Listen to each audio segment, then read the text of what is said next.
पिछली खबर में हमने आपको बताया था कि नीतीश कुमार दिल्ली की यात्रा समाप्त कर चुके हैं। पटना लौटने से पहले उन्होंने दिल्ली में एक प्रेस वार्ता की, लेकिन इन सब के बीच में एक वीडियो हमारे पास जो आई है, वो वीडियो इस बात की तरफ इशारा कर रही है कि नीतीश कुमार दिल्ली से ही अपना टारगेट तय करके आ रहे हैं।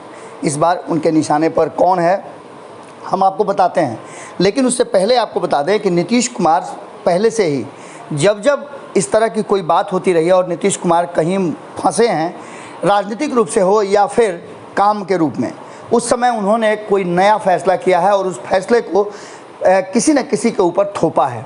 चाहे जॉर्ज फर्नांडिस की बात हो, जॉर्ज फर्नांडिस को लेकर कहा जाता है कि नीतीश कुमार ही वो शख्स हैं जो जॉर्ज फर्नांडिस को चुनाव नहीं लड़ने दिए थे। इतना ही नहीं, आगे की अगर कहानी कहें तो उसके बाद शरद यादव के साथ क्या कुछ हुआ ये कौन नहीं जानता है। जब उन्हें एनडीए से महागठबंधन में आना था, तो महागठबंधन में आने के बाद नीतीश कुमार को जब शरद यादव ने ये बात कही कि उन्होंने फैसला जल्दबाजी में लिया है, अब यहाँ टिक करके रहें, तो नीतीश कुमार को ये नागवार गुजरा और शरद यादव को पार्टी से बाहर का रास्ता देखना पड़ा। बात यहीं समाप्त नहीं होती है, इसके बाद नीतीश के टारगेट बदलते रहे हैं और नेक्स्ट टारगेट उनका प्रशांत किशोर बने थे।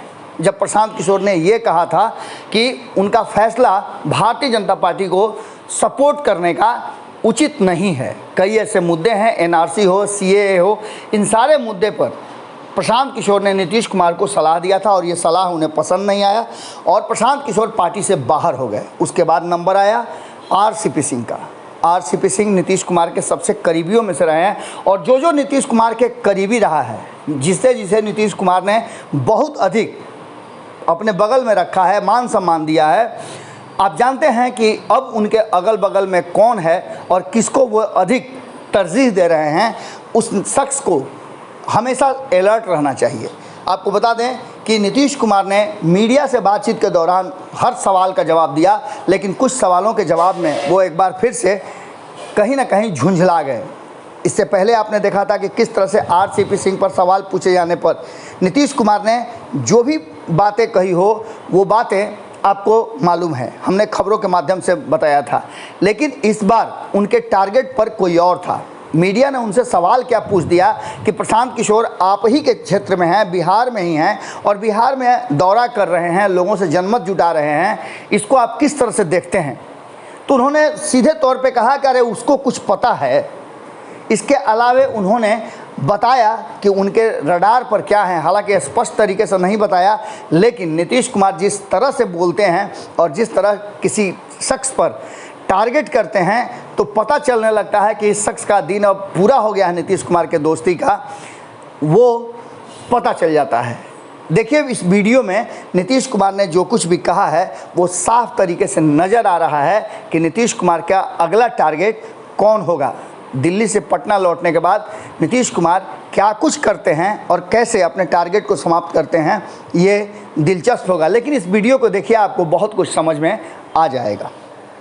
वो आदमी तो मेरे साथ आया ना, लेकिन बाद में हम सुझाव दिए कि ये सब काम वो सब छोड़िए, नहीं माने। आज दूसरा देश भर में कितना पार्टी का काम करते रहे, तो उसका वो धंधा है। अब बिहार में वो अपना जो करना चाहिए करे ना भाई, उसे क्या मतलब, उसके स्टेटमेंट का कोई अर्थ नहीं है।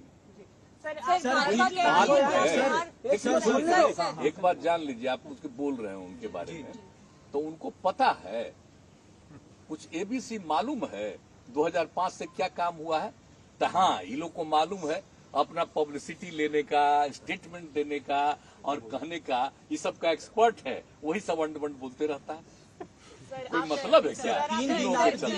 3 दिन और आप जान लीजिए, अगर कोई इस तरह की बात बोलता है तो आप समझ लीजिए मन होगा कुछ, बीजेपी के साथ रहने का मन होगा, बीजेपी का भीतर से मदद करने वाला मन होगा। अगर ये वीडियो पसंद आई और वह बिहार के राजनीति और बिहारियत से सरोकार रखेनी, तो सब्सक्राइब बटन दबा के चैनल के सब्सक्राइब कर ली। ओजे एगो घंटी बा, ओकरा बटन दबा देला से कुल सटीक और मारक खबर रुआ मुफ्त में मिल जाई। अगर रुआ पत्रकारिता के हमनी के नया प्रयोग में सहयोग कर चाहतानी, तो ज्वाइन बटन दबा दी। पेटीएम नंबर नोट कर ली 9386 816 700। धन्यवाद।